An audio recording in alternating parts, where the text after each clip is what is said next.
Bismillahirrahmanirrahim. Assalamu alaikum. I'm Muaz Rasool, your professor of physics. Students, last lecture में हम लोगों ने unit electronics के सिलसिले में अपना टेस्ट नंबर 9 डिस्कस किया था। आज इसी यूनिट यानी इलेक्ट्रॉनिक्स के ही सिलसिले में अपना टेस्ट नंबर 10 हम लोगों ने डिस्कस करना है। सो अपना काम शुरू करते हैं।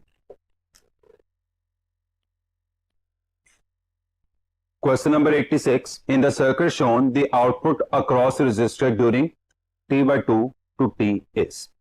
Again, सर्किट आप लोगों के सामने बना भी हुआ है और यहाँ पे मैंने व्हाइट बोर्ड पे भी ड्रॉ कर दिया है। सो ये आपके पास हाफ वेव रेक्टिफायर है, डायोड, ये वो लोड रेजिस्टेंस है कि जिसके क्रॉस क्या हासिल होनी है, आउटपुट हासिल होनी है, और ये क्या है, वो एसी सोर्स कि जिसके पैदा किए हुए एसी को आपने हाफ वेव रेक्टिफिकेशन के बाद किस में चेंज करना है, डीसी में चेंज करना है। ये आपका एसी साइकिल। ना एक एसी साइकिल में आपको पता है कि पॉजिटिव हाफ साइकिल होता है 0 से T/2 तक और नेगेटिव हाफ साइकिल होता है T/2 से T तक। हमने कैलकुलेशन करनी है T/2 से T तक की, और T/2 से T तक कौन सा हाफ साइकिल जा रहा है, नेगेटिव हाफ साइकिल जा रहा है कि जिसके दौरान सोर्स का ये पोटेंशियल लो होगा, ये पोटेंशियल हाई होगा। सोर्स का ये लो पोटेंशियल डायोड के पी के साथ जुड़ा हुआ है, इसका मतलब डायोड की कौन सी बाइसिंग होगी, रिवर्स बाइसिंग होगी। जब डायोड की रिवर्स बाइसिंग होगी तो आपको आउटपुट पे कोई करंट नहीं मिलेगा। आपके 86 एमसीक्यू का आंसर क्या होगा, 0 यानी Charlie. Question number 87. What will be the ammeter reading in the circuit shown during positive half of AC. Now ये सर्किट आप लोगों के सामने, इसके साथ आपको क्या लिखा दिखाई दे रहा है, क्या लगा दिखाई दे रहा है कि एमीटर, और ये वो एसी सोर्स है। अब वो आपसे सवाल में क्या कह रहा है कि आपने पॉजिटिव हाफ ऑफ एसी के लिए एमीटर की रीडिंग बतानी है।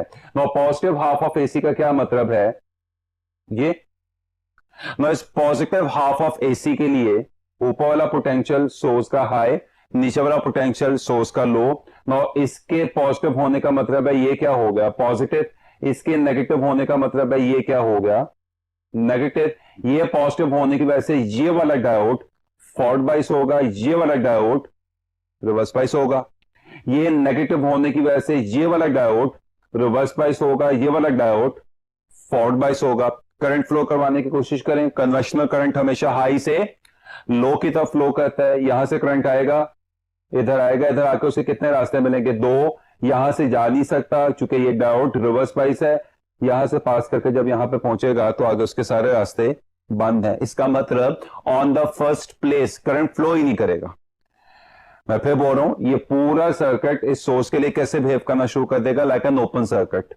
और ओपन सर्किट में करंट 0 होता है। एमीटर कोई डिफ्लेक्शन शो नहीं करेगा। आपके 87th एमसीक्यू का भी आंसर जस्ट लाइक 86, 0 यानी 40 होगा। Question number 88. In a half wave rectifier, if the time period of input of AC is 50 milliseconds, then the frequency of the ripple at output in hertz is. Half wave rectification के दौरान frequency change नहीं होती। Half wave rectifier जब output पैदा करता है तो उस आउटपुट यानी डीसी हाफ रेक्टिफाइड की वही फ्रीक्वेंसी होती है जो इनपुट एसी की होती है। यानी हाफ वेव रेक्टिफिकेशन के दौरान आउटपुट की फ्रीक्वेंसी इनपुट की फ्रीक्वेंसी के इक्वल होगी, और इनपुट की फ्रीक्वेंसी क्या होगी, 1 ओवर इनपुट टाइम पीरियड। ऐसी बात है, फ्रीक्वेंसी टाइम पीरियड का रेसिप्रोकल होती है। नो इनपुट का टाइम पीरियड कितना था, 50 मिली सेकेंड। तो जब मैं यहां पे 50 और मिली को क्या लिखूंगा, 10⁻⁻, तो ये कितना चला जाएगा ऊपर, तो क्या बन जाएगा 1000 over 50, and 1000 over 50 comes out to be 20 hertz. आपके 88 एमसीक्यू का आंसर क्या होगा, beta. Question number 89. In a half wave rectifier the diode conducts. तो आपको पता है हाफ वेव रेक्टिफिकेशन के दौरान डायोड किसी एक हाफ के लिए कंडक्ट करता है, या तो पॉजिटिव हाफ के लिए कंडक्ट करता है या नेगेटिव हाफ के लिए कंडक्ट करता है। आपके 89th एमसीक्यू का आंसर क्या होगा, चार्ली। मसलन अगर मैं इसको समझाने के लिए ये क्वेश्चन नंबर 90 से थोड़ी सी आपकी हेल्प ले लूं, तो इस सिचुएशन में जब डायोड का पी पार्ट लेफ्ट साइड पे और डायोड का एन पार्ट राइट साइड पे, ये डायोड कब कंडक्ट करेगा, पॉजिटिव हाफ साइकिल के लिए। लेकिन अगर मैं इस डायोड को उल्टा लगा दूं यानी यूं लगा दूं, तो अब यही डायोड इसी सर्किट में नेगेटिव हाफ के लिए फॉरवर्ड बाइस होगा और कंडक्ट करना शुरू कर देगा। लिहाजा हाफ वेव रेक्टिफिकेशन के दौरान डायोड जैसे मर्जी लगा हो, वो एक पूरे एसी साइकिल में किसी एक हाफ या पॉजिटिव हाफ या नेगेटिव हाफ के लिए ही कंडक्शन या फॉरवर्ड बायसिंग शो करता है। आई रिपीट, आपके 90th एमसीक्यू का आंसर क्या, आपके 89th एमसीक्यू का आंसर क्या होगा? Charlie. Question number 90, the output of the following circuit will be. ये जो सर्किट आपको दिखाया गया इसकी आउटपुट क्या होगी? सर्किट आपके टेस्ट में भी बना हुआ है, यहां पे भी मैंने बना दिया। अगेन एक हाफ वेव रेक्टिफायर है कि जिसमें डायोड किसके साथ लगा हुआ है? एक एसी सोर्स के साथ लगा हुआ है, और ये जो एसी सोर्स है वो ये सिग्नल पैदा कर रहा है। आई रिपीट, ये एसी सोर्स इस डायोड को ये सिग्नल दे रहा है। अब प्लीज ध्यान से देखिएगा, ये इस एसी सिग्नल का नेगेटिव पोर्शन है। इस दौरान सोर्स का ऊपर वाला पोटेंशियल क्या हो जाएगा? लो। नीचे वाला पोटेंशियल क्या हो जाएगा? हाई। और डायोड क्या होगा? Reverse bias. आपको कोई आउटपुट नहीं मिलेगी। लेकिन जब आएगा positive portion of the input, अब सोर्स अपनी पोलैरिटी रिवर्स करेगा। और कैसे रिवर्स करेगा? कि ऊपर वाला हाई पे आ गया, नीचे वाला लो पे आ गया। नतीजा अब डायोड क्या होगा? फॉरवर्ड बायस होगा, अब आपको आउटपुट मिलेगी, एंड सो ऑन। और ये आउटपुट का बिहेवियर आपको सिर्फ कौन सी ऑप्शन में दिखाई दे रहा है? अल्फा में, जो मैंने यहां पे 2 दफा ड्रॉ कर दिए, एक दफा अप और एक दफा पहले से मैंने आपके सामने ड्रॉ करके रखी हुई है। 90th एमसीक्यू का आंसर क्या होगा?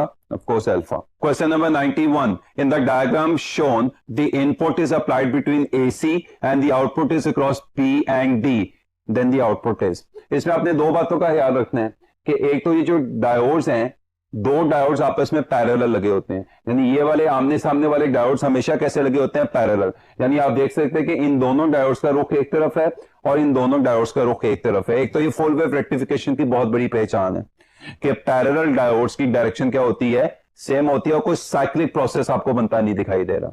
दूसरा, इनपुट और आउटपुट अगर अलग अलग डायगोनल्स पे लग रही है, मसलन इनपुट कहां पे लग रही है? ए और सी के दरमियान, और आउटपुट कहां पे लग रही है? बी और डी के दरमियान। यानी इनपुट लग रही है ए और सी के दरमियान, और आउटपुट कहां पे लग रही है? आउटपुट रेजिस्टेंस यानी लोड रेजिस्टेंस कहां पे लग रही है? बी और डी के दरमियान। तो ये दूसरी पहचान है कि ये कौन सा रेक्टिफायर होगा? ये फुल वेव रेक्टिफायर होगा, जो कि आपको सिग्नल को फुल वेव रेक्टिफाइड करके देगा। 91st एमसीक्यू का आंसर क्या होगा?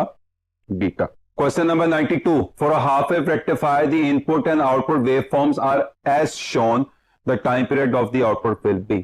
हाफ वेव रेक्टिफिकेशन के लिए आउटपुट और इनपुट की फ्रीक्वेंसीज सेम होती हैं, आउटपुट और इनपुट के टाइम पीरियड्स भी सेम होंगे। तो अगर आपने आउटपुट का टाइम पीरियड निकालना है तो वो वही होगा जो इनपुट का होगा, तो आप इनपुट का टाइम पीरियड निकालें, आउटपुट का भी यही होगा। नाउ ये आपके पास इनपुट है और ये आपके पास आउटपुट है। जैसा कि मैंने आपको क्या बताया कि हाफ वेव रेक्टिफिकेशन के लिए इनपुट और आउटपुट का टाइम पीरियड इक्वल होते हैं। तो अगर आपने आउटपुट का टाइम पीरियड निकालना है तो इनपुट का टाइम पीरियड निकाल लें, वही आंसर होगा। और टाइम पीरियड क्या होता है? वो टाइम जिसके दौरान एक साइकिल पूरा हो, और एक साइकिल आपको 0 से तो 10 मिली सेकेंड तक पूरा होता दिखाई दे रहा है। इसका मतलब इनपुट का टाइम पीरियड क्या होगा? 10 मिली सेकेंड। तो आउटपुट का भी टाइम पीरियड क्या होगा? 10 मिली सेकेंड। 90 सेकेंड एमसीक्यू का आंसर क्या होगा? Beta. Question number 93, in a full wave bridge rectifier how many diodes conduct at a time. तो ये हमने रूटीन की क्लास में देखा था कि फुल वेव रेक्टिफायर के लिए या ब्रिज रेक्टिफायर के लिए किसी एक वक्त में कोई से 2 डायोड्स फॉरवर्ड बायस होकर कंडक्ट हो रहे होते हैं और बाकी 2 रिवर्स बायस हो रहे होते हैं। और जब एसी अपनी पोलैरिटी चेंज करता है तो तरतीब भी चेंज हो जाती है, यानी जो 2 डायोड्स पहले फॉरवर्ड बायस हो रहे थे वो अब रिवर्स बायस होना शुरू हो जाएंगे, और जो 2 डायोड्स पहले रिवर्स बायस हो रहे थे वो अब फॉरवर्ड बायस होना शुरू हो जाएंगे। इसका मतलब एक हाफ साइकिल के लिए कोई से 2 डायोड ही कंडक्ट करते हैं या फॉरवर्ड बायस होते हैं। 93rd एमसीक्यू का आंसर क्या होगा? 2 यानी beta. Question number 94, the RMS value of the output of a full wave rectifier is if the input AC has a peak value of 10 volt. हमने डिस्कस किया था कि जो फुल वेव रेक्टिफायर होता है उसकी रेक्टिफिकेशन के बाद हासिल होने वाली आउटपुट की आरएमएस वैल्यू वही होती है जो इनपुट के एसी की होती है। और एसी की आरएमएस वैल्यू का फॉर्मूला आप सबको पता है, V RMS equals V naught over square root 2। Now what is V naught? 10 and square root 2 is the part of the formula 7.07 volt, यानी आपका 94th एमसीक्यू का आंसर क्या होगा? Beta. Question number 95, during the negative half of AC the diode in the circuit. Diagram आपके सवाल में भी बनी हुई है, डायग्राम मैंने यहां पे भी बना दी है। ये आपके पास हाफ वेव रेक्टिफिकेशन का सर्किट है जिसमें डायोड एसी सोर्स के साथ लगा हुआ है। जब आएगा negative half of the input cycle तो सोर्स का ये वाला टर्मिनल लो पोटेंशियल पे हो जाएगा, ये वाला टर्मिनल हाई पोटेंशियल पे हो जाएगा, और लो किसके साथ जुड़ा हुआ है? डायोड के पी के साथ, और हाई इनडायरेक्टली या थ्रू रेजिस्टेंस किसके साथ जुड़ा हुआ है? डायोड के एन के साथ। तो डायोड की कौन सी बाइसिंग होगी? रिवर्स बाइसिंग हो जाएगी। आपके 95th एमसीक्यू का आंसर क्या आएगा? Beta. Question number 96, the potential drop across the resistor in the following circuit is. Again circuit आपके टेस्ट में भी बना आपको दिखाई दे रहा है और मैंने भी यहां पे ड्रॉ कर दिया। इसमें आपको कोई लंबी चौड़ी कैलकुलेशन करने की जरूरत ही नहीं है। ये डायोड इस सेल की वजह से आपको क्या होता दिखाई दे रहा है? Reverse bias. रिमेंबर, सेल का कैथोड डायोड के पी से जुड़ा हुआ है। जब डायोड रिवर्स बाइस होगा तो पूरे सर्किट में कोई करंट फ्लो नहीं होगा और आपको इस रेजिस्टेंस के अक्रॉस कोई वोल्टेज, कोई पोटेंशियल ड्रॉप, कोई आउटपुट ऑब्टेन नहीं होगी। 96th एमसीक्यू का आंसर क्या होगा? 0, यानी delta. Question number 97, the input resistance of operational amplifier is of the order of, बहुत हाई होती है और उसका ऑर्डर क्या होता है? Several mega ohms. 97th MCQ का आंसर क्या होगा? बीटा। बेसिक इंफॉर्मेशन है। Question number 98, the range of V out of an operational amplifier is. Operational amplifier की जो आउटपुट की रेंज होती है वो उसके बाइसिंग वोल्टेजेस की रेंज तक ही वेरी कर रही होती है, यानी -12 वोल्ट से लेकर +12 वोल्ट तक, या यूं कहना चाहिए कि -VCC से लेकर तो +VCC तक। 98 एमसीक्यू का आंसर क्या होगा? Any value between +VCC and -VCC, यानी alpha. Question number 99, the open loop gain of an operational amplifier is very high of the order of 10⁵ because of. अगर आपको याद हो तो हमने डिस्कस किया था कि ऑपरेशनल एम्पलीफायर के लिए ओपन लूप गेन का फॉर्मूला होता है V0 over differences of inputs, यानी V+ - VI, और आइडियल वैल्यू इसकी क्या होती है? इन्फिनिटी। प्रैक्टिकल वैल्यू क्या होती है? 10⁵. इसकी प्रैक्टिकली इतनी हाई वैल्यू होने की वजह V+ और V- का ऑलमोस्ट एक दूसरे के इक्वल होने, जिसकी वजह से V+ और V- का डिफरेंस ऑलमोस्ट क्या हो जाता है? 0, और उसकी वजह से प्लस और माइनस के दरमियान प्रैक्टिकली कोई करंट फ्लो नहीं करता, और उस इन सारी बातों की वजह प्लस और माइनस यानी इन्वर्टिंग और नॉन इन्वर्टिंग, बल्कि मुझे कहना चाहिए non inverting and inverting terminals के दरमियान लगी हुई इंतहाई हाई रेजिस्टेंस है। आपके 99th एमसीक्यू का आंसर क्या होगा? ऑल ऑफ दीज, यानी delta. Question number 100, input resistance of operational amplifier is the resistance between. अभी डिस्कस हुआ, रूटीन की क्लास में भी डिस्कस हुआ है कि ऑपरेशनल एम्पलीफायर की जो इनपुट रेजिस्टेंस होती है वो inverting and non inverting terminals के दरमियान ऑपरेशनल एम्पलीफायर या आईसी के अंदर कनेक्ट हुई होती है। आपके 100th एमसीक्यू का आंसर क्या होगा? Charlie. Question number 101, no current flows between the two input terminals of operational amplifier because of. अभी डिस्कस हुआ कि ऑपरेशनल एम्पलीफायर की इन्वर्टिंग और नॉन इन्वर्टिंग टर्मिनल्स के दरमियान एक इंतहाई हाई रेजिस्टेंस लगी होती है, जिसकी वजह से इन दोनों इनपुट्स के दरमियान प्रैक्टिकली कोई करंट फ्लो नहीं कर रहा होता। 101 एमसीक्यू का आंसर क्या होगा? डेल्टा, हाई इनपुट रेजिस्टेंस या very large input resistance. Question number 102, what is true about operational amplifier. एक एक ऑप्शन देख लें। Alpha, it can be use as an inverting amplifier. जाहिर सी बात है, जब आप इनपुट किस पे देंगे? इन्वर्टिंग टर्मिनल पे देंगे तो इन्वर्टिंग एम्पलीफायर के तौर पे यूज होगा।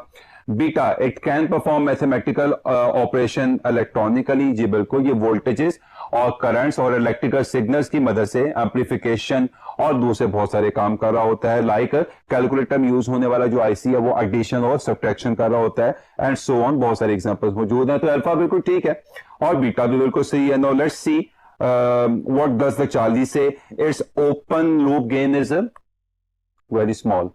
अभी हमने पढ़ा कि इसके ओपन लूप गेन है इनफैक्ट बहुत ज्यादा हाई होती है। तो अल्फा सही है, बीटा सही है, चार्ली गलत है। 102 एमसीक्यू का आंसर होगा बोथ ए एंड बी, यानी डेल्टा।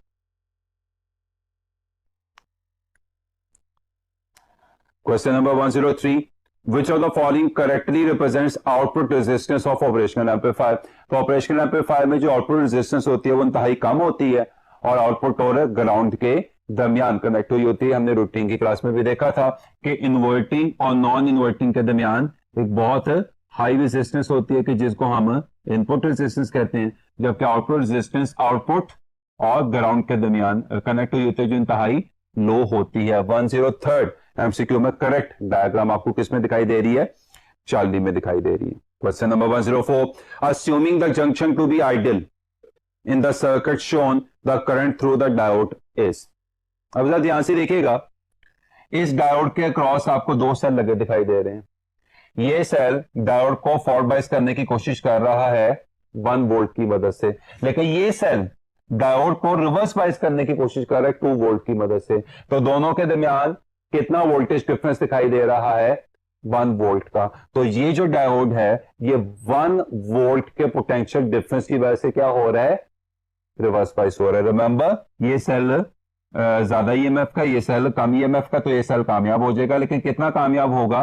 2 - 1 यानी 1 वोल्ट। तो इसका मतलब ये डायोड ओवरऑल 1 वोल्ट के नेट वोल्टेज की वजह से क्या हो रहा होगा? रिवर्स बायस हो रहा होगा। और रिवर्स बायसिंग के दौरान आपको पता है डायोड कंडक्ट नहीं करता, अपने में से कोई करंट फ्लो करने नहीं देता। आपके 104 एमसीक्यू का आंसर होगा 0 यानी delta. Question number 105, a full wave rectifier circuit along with the input and output voltages is shown, the contribution to the output from diode D2 is। Now ये आपके सामने फुल वेव रेक्टिफायर का circuit है जिसमें ये AC source है कि जिसके पैदा किए हुए एसी को आपने किस में चेंज करना है? डीसी में चेंज करना है। ये एक सेंसिटिव ट्रांसफार्मर के थ्रू फीड किया जा रहा है दो डायोड्स में, one is of course D1 and other is of course D2। तो ये आपके पास इनपुट है, चूंकि एसी सोर्स की इनपुट ऑल्टरनेटिंग करंट होगी तो आपको इसमें पॉजिटिव और नेगेटिव दोनों हाफ्स दिखाई दे रहे हैं। अब जरा ध्यान से सुनिएगा, जब पॉजिटिव हाफ आएगा, या मुझे यूं कहना चाहिए जब इनपुट एसी के पॉजिटिव हाफ्स आएंगे, तो ये वाला टर्मिनल पॉजिटिव, ये वाला टर्मिनल नेगेटिव, ये वाला टर्मिनल पॉजिटिव, ये वाला टर्मिनल नेगेटिव, ये वाला टर्मिनल पॉजिटिव। सब आपको समझाने के लिए आसान लैंग्वेज यूज करूं, ये वाला टर्मिनल नेगेटिव और इसके पॉजिटिव होने की वजह से D1 क्या होगा? फॉरवर्ड बायस, और इसके नेगेटिव होने की वजह से D2 क्या होगा? Reverse bias. तो पॉजिटिव हाफ साइकिल के लिए आपको कौन सा डायोड फॉरवर्ड बायस करता दिखाई दे रहा है, कंडक्ट करता दिखाई दे रहा है, रेक्टिफिकेशन में कंट्रीब्यूशन देता दिखाई दे रहा है? D1। जबकि क्वेश्चन D1 का नहीं था, क्वेश्चन क्या था? D2 कब कंट्रीब्यूट करेगा। तो नेगेटिव हाफ साइकिल्स के लिए, जो मैंने शेड नहीं किए, नेगेटिव हाफ साइकिल्स के लिए सोर्स अपनी पोलैरिटी क्या कर जाएगा?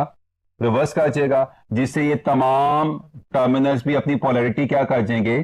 रिवर्स कर जाएंगे। नतीजतन डायोड 1 जो पहले क्या हो रहा था? फॉरवर्ड बायस, अब क्या होना शुरू हो जाएगा? Reverse bias. और डायोड 2 जो पहले क्या हो रहा था? रिवर्स बायस, अब क्या होना शुरू हो जाएगा? Forward bias. और अब रेक्टिफिकेशन में कंट्रीब्यूशन किस डायोड की होगी? D2 की। लिहाजा D2 कंट्रीब्यूशन कब दे रहा है? नेगेटिव हाफ साइकिल्स के लिए, कि जिनको क्या नाम दिया हुआ है? B एंड D का। आपके 105th एमसीक्यू का आंसर होगा B एंड D, यानी 105th एमसीक्यू का आंसर क्या होगा? 40। Question number 106, a silicon diode with a potential barrier of 0.7 volt is being used as a half wave rectifier. What is the peak value or peak output voltage if the input voltage has a peak value of 20 volt? Now, ये आपके पास एक silicon का diode है जिसका potential barrier आपको पता है, ना भी गिवन हो तो आपको पता है 0.7 वोल्ट है। इसके साथ हमने क्या लगाया हुआ है? एक एसी सोर्स लगाया हुआ है जो इसको कितनी पीक दे रहा है? 20 वोल्ट की पीक दे रहा है, और रेजिस्टेंस लगाई हुई है कि जिसके क्रॉस हमें क्या हासिल होगी? आउटपुट हासिल होगी। उसका सवाल क्या है? उसका सवाल ये है कि what is the peak output voltage if the input voltage has a peak value of 20 volt. आपने इस रेजिस्टेंस के क्रॉस हासिल होने वाली आउटपुट का पीक वोल्टेज निकालना है। चलिए मैं आपको समझाने के लिए इसको मिटा देता हूं ताकि आप कंफ्यूज ना हो।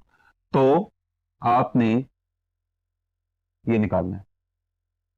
अब जरा ध्यान से सुनिएगा, ये जो V0 है ये किसको शो कर रहा है?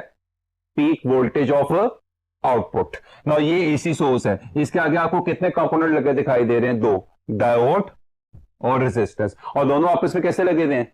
सीरीज में लगे हुए हैं। सीरीज में वोल्टेज क्या हो जाता है? डिवाइड हो जाता है। इसका क्या मतलब होगा? जो 20 वोल्ट है ये दो हिस्सों में डिवाइड होगा। इसमें से 0.7 कौन ले जाएगा? डायोड, और बाकी का कौन ले जाएगा? आउटपुट। और यही आप लोगों ने क्या करना था? निकालना था। आगे तो मेरे हाथ से मुझे बताने की जरूरत नहीं है। 0.7 तो प्लस हो रहा है, उधर आके क्या हो जाएगा? माइनस। तो आउटपुट के क्रॉस यानी इस रेजिस्टेंस के क्रॉस आपको पीक वोल्टेज कितना मिलेगा? 19.3, यानी 106 एमसीक्यू का आंसर होगा बीटा। इसको करने का कोई तरीका भी है कि सोर्स 20 वोल्ट यानी 20 वोल्ट दे रहा है। 20 वोल्ट आगे कितने हिस्सों में डिवाइड हो रहा है? दो। उसमें से डायोड कितना ले रहा है? 0.7 वोल्ट। तो बाकी कौन ले रहा होगा? आउटपुट।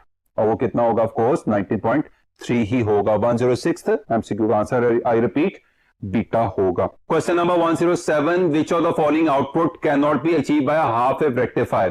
तो हाफ वेव रेक्टिफिकेशन में अल्फा और बीटा ये दोनों अचीव हो सकती हैं, और डिपेंड करता है कि आपने डायोड कैसे लगाया हुआ है। अलबत्ता जो चार्ली है ये हाफ वेव रेक्टिफिकेशन के दौरान ही अचीव होती, ये फुल वेव रेक्टिफिकेशन के दौरान अचीव होती है। 107 एमसीक्यू का आंसर होगा Charlie. Question number 108. A full wave rectifier is being used to rectify an AC voltage of 110 volt, 60 hertz frequency. The number of pulses of rectified current obtained in 5 seconds is.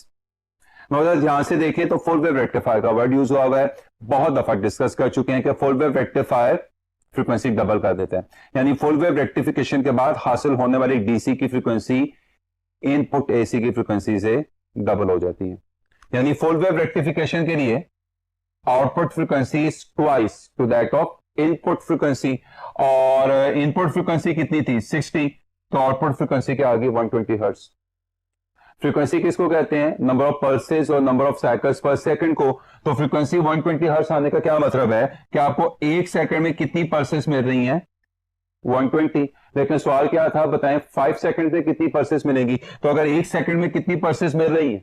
120, तो 5 second में कितनी pulses मिलेंगी?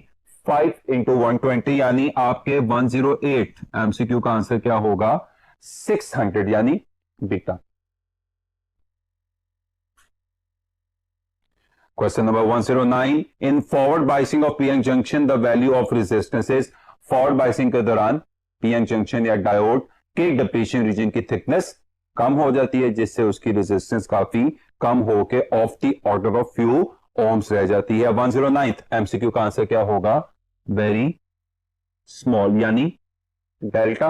Question number 110, in a full wave bridge rectification number of diodes required are equal to. One of the easier MCQs 4, यानी 4 नहीं। लेकिन मैं पहले भी बता चुका हूं कि अगर फुल वेव रेक्टिफायर आप कैसे यूज कर रहे हैं, सेंटर टेप ट्रांसफार्मर के साथ यूज कर रहे हैं, तो फिर आपको रेक्टिफिकेशन के लिए 4 नहीं 2 डायोड चाहिए होंगे, जैसा कि अभी हमने एक सवाल में डिस्कस भी किया।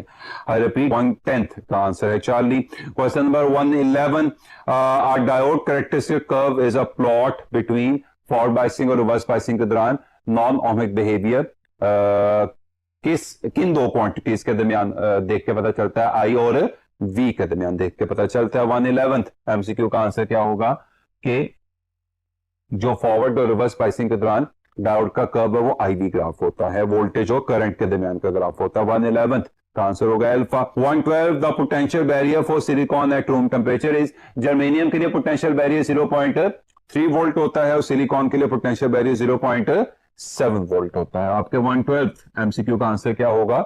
Beta. Question number 113, the reverse और leakage current is of the order of. Forward biasing के दौरान डायोड में फॉरवर्ड करंट फ्लो करता है मेजॉरिटी कैरियर्स की वजह से, which is of the order of milli ampere, जबकि रिवर्स बाइसिंग के दौरान जो रिवर्स या लीकेज करंट फ्लो करता है वो डायोड में माइनॉरिटी कैरियर्स की वजह से फ्लो कर रहा होता है, which is of the order of micro ampere. 113 MCQ का आंसर होगा माइक्रो एम्पियर, यानी alpha. Question number 114, the ratio of potential barrier of germanium to silicon at room temperature is.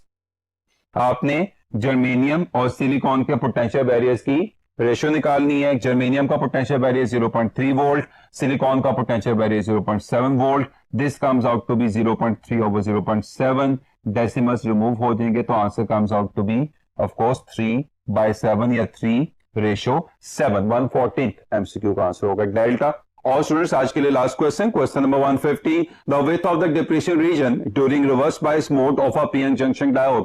Forward biasing के दौरान जो डिप्रेशन रीजन है उसकी width या उसकी थिकनेस में क्या होती है, कमी होती है, जबकि रिवर्स बायसिंग के दौरान आपने पढ़ा हुआ है, रूटीन की क्लासेस में भी पढ़ा हुआ है, बुक में भी पढ़ा हुआ है, यहाँ पे भी देखा है कि रिवर्स बायसिंग के दौरान पीएन जंक्शन के डिप्रेशन रीजन की थिकनेस में इजाफा हो जाता है। 115 एमसीक्यू का आंसर होगा इंक्रीजेस यानी बीटा। होपफुली आज के तमाम सवाल आपको बहुत अच्छे तरीके से समझ आ गए होंगे। अपना बहुत ज्यादा ख्याल रखिएगा। अल्लाह हाफिज।